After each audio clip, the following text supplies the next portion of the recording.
So Barack Obama actually finally waded into the conversation about Standing Rock.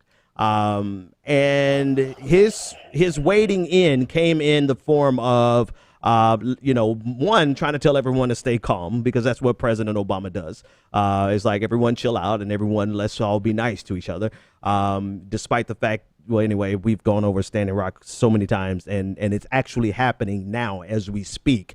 There are more police officers there, militarized police officers there on the scene than there are protesters. I think it's like maybe 2-to-1 ratio. The snipers that they have out there, the Humvees that they have out there to suppress this movement. But President Obama waded in, saying that everyone's voice should be heard and everyone should be peaceful. Then the second thing he said was that they're looking at a way to go around these sacred lands. They're trying to find a way to circumvent cutting this pipeline through these lands. And so this response actually came to actually, what do you guys think about his response? Let me start there. It was just as bad as Hillary Clinton's response. It was just as bad as Hillary Clinton's response, because he attempted to once again pacify people while playing both sides of the fence. He did the same thing she did, except for he had the nerve to actually say it out loud. On a day where we have police forces shooting people while they're at burial sites, it's like shooting people who are praying.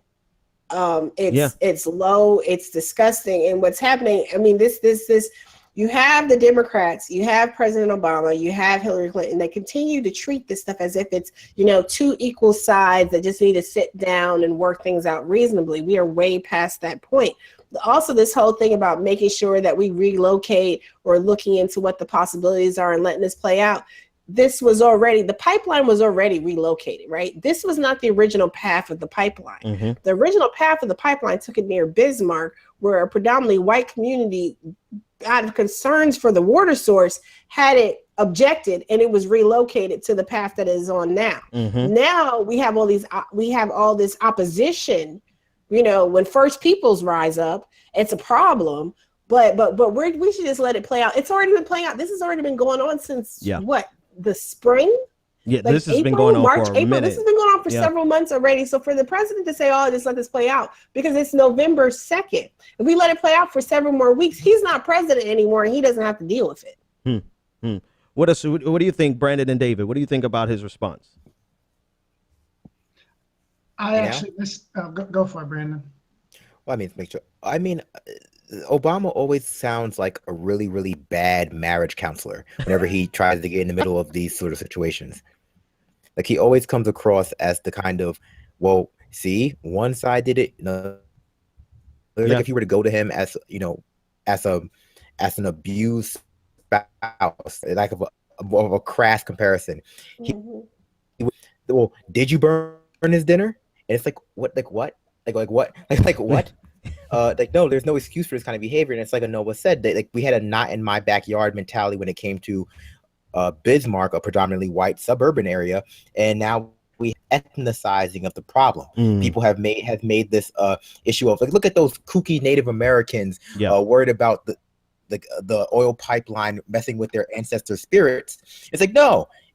They're worried about being poisoned. That's most people need water, and so I warn against people ethnicizing this problem, making this a problem of, well, either you're in favor of the rights of this savage people, or you're in favor of technology and progress and all this other stuff. It's like, no, this is a very, very simple question of, should you be allowed to poison when you know it's going to happen? Yeah. I'm going to spill. There are over 200 pipeline spills in America every year that never get reported. Yep. Go ahead, and this David. particular pipeline goes over.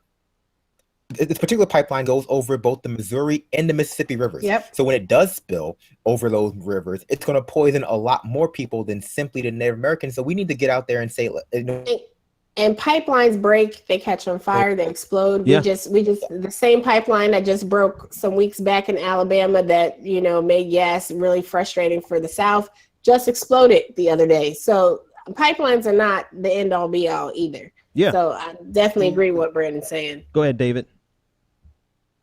Oh, sorry. I think David was there. David, we don't have you anymore. You there? I was on mute, but I honestly missed that part today of I missed President Obama's comments on it, so I'm kind of just getting it from you guys. No, it's so much. You can get a taco. You can go to a taco. You can get a taco, so you can vote. That I heard. We got to protect Michelle's garden, so you need to vote. I mean, it's been a lot. It's been a day with Obama. But they have fallen down. Yeah, they have fallen down, and OFA and I can't take credit for this statement. This comes from Stacey Hopkins, but OFA was a thing of beauty, the way it operated and worked election time. There's a lot of people I've talked to who are in this business of political, actual running campaigns. They look at OFA as, that was a great model. That was a great way that things were run, particularly in 2008. It was very engaging and invigorating. You had people pounding the pavement and really turning out that vote and getting things together. Yeah. We don't necessarily see that. There is this hubris and entitlement that expected people to just do it because Hillary. Yeah. Well, yep. I think with OFA, I know we're over, Ben, so I know you're probably looking to end it. I was just going to say that I think with OFA, in 08, people had faith. People were actually, thinking they had a buy-in, and there was actually going to be something once he got into office. And I wouldn't say that he just told people to screw off, but Bernie does have a point when he said as soon as Obama was off, the feeling of everything overall changed, and it wasn't the same in 2012. And I think what we saw this time around with progressives, whether it be those supporting Jill or those supporting Bernie, I think that people just decide to take it into their own hands. If they want to see anything happening, they've got to do it on their own. We have to do it on our own. It's not you can't be putting your faith into an organization that's asking you to jump on with them. Yeah. So here's the thing that I wanted to bring out. What do you think specifically about his suggestion that we can find a way to reroute this? And I think I heard it. I guess I don't have to put you guys out there on this. But to me, this was actually one of the elders' very first recommendations. Saying that there is a way that we could end this peacefully. There's a way that this could be resolved. We could take this on a different route. So I don't think that that's an unreasonable recommendation. It took them long enough to actually come and say it, granted. But some of the reaction I saw from progressive corners has been kind of staggering to me, in the sense that it's not enough to reroute this, that we have to shut this down completely and not allow it to be done. And I'm hearing this but I'm like, this is actually what one of the elders asked for. Right. So is it about doing what the protesters are looking for? Or is it about finding a solution, or is it about the ultimate solution, which is, from a progressive point of view, which is to absolutely not even have pipelines? What do you think about that? Because there's the really good piece that was out either earlier this week or late last week about how people should even be talking about Standing Rock in this whole issue, because it has become about the pipeline and the environmental issues, which are absolutely important. And it's been this rallying cry for the climate justice movement, but it has been taken out of the context in terms of First People and rights and indigenous indigenous self-determination. And there's a conversation to be had about people and their access and ownership of land and clean water and things of that nature. So on the one hand, I agree about the fact that this is something that we finally have President Obama saying something that was said earlier on.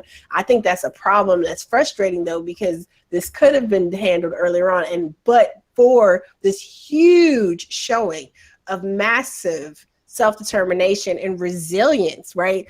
it is winter in North Dakota. People are in there. They are ready to ride this out for however long as possible, and they are not backing down. And we have tons of people going out there and showing solidarity. And no, not just on Facebook check-ins. There are people actually either donating, supporting in various ways. But I do think this conversation about pipelines, and this is where we get into, you know, people and their political purity. Whether or not it should be shut down entirely or not, I mean, that's a whole nother conversation that needs to happen. Most of it has been built. So we'll be sitting there with a pipeline that's there and not being used. So that's a conversation I think that needs to be had. But I don't need that needs to trump. Like somehow that if it's not going to be shut down completely, it's not good enough. I think people can save the land and do what they need to do in their conversation, and that is a victory. But I'm not a Native person, so I can't necessarily speak for anyone. You know what I'm saying? But that's just just from looking at it, that's just what that's you know. That's my I thing. would say Go ahead, David. To Anoa's point, to her first point, to the beginning there, what you're seeing at Standing Rock and the combined effort is really what we continue to see out of the very fractious progressive movement and groups. So people have different goals, right? You have the First Peoples that they want respect for their territory, for their land, for their resources and protection. And at the same time, you've had environmentalists and progressives come in supporting them, but their goal is more extreme than just getting it out of that area.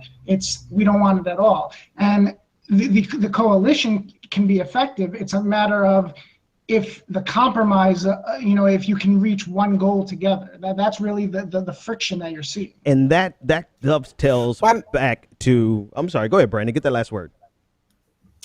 Well, what I was going to say is that this is why I warned against ethnicizing this issue. Like, I don't understand how people could be against the Keystone XL pipeline, but somehow view this as somehow acceptable. Yeah. So there's two different issues here. There is the indigenous rights issue, and then there's global wind. And so we need to have both conversations simultaneously. Should we be building pipelines? And if we are going to be building pipelines, where should they be going? Both agree to build the pipeline. This was kind of built under our noses, which is another problem with our 24-hour news media. We had one big pipeline story, and once that was over, well, no more pipelines for a little bit because we can't call another pipelines. That's not the popular issue right now. But that's why, again, I'm sorry. No. David? Gaps. Go keep. You guys are being so gracious to each other. I'm gonna jump in there. I was just gonna add one thing, Ben, and then I'll hand it over to you. All right, go ahead, David. I was going to add, I saw a video courtesy of Michael Solomon. He brought it to my attention way back a couple weeks ago. RFK Jr., Robert F. Kennedy Jr., had done a video for solidarity with Standing Rock and with the protesters that were joining them. And he did this whole 5-minute clip, and his basic point was, in addition to support for everything going on, was that a number of the pipelines, the majority, his claims, and I didn't have time to research it per se, he was saying that they're not necessary. The main reason a lot of the pipelines are being built is just to have the infrastructure so that we need the oil. And basically, the idea is if you build the infrastructure, if you build the tools to use the oil, to carry the oil, then it prolongs the use of it, and then the big oil can get around the growing availability for clean energy. Interesting. That's an interesting perspective that I had not considered. Leave it up to Robert Kennedy Jr. to bring that out.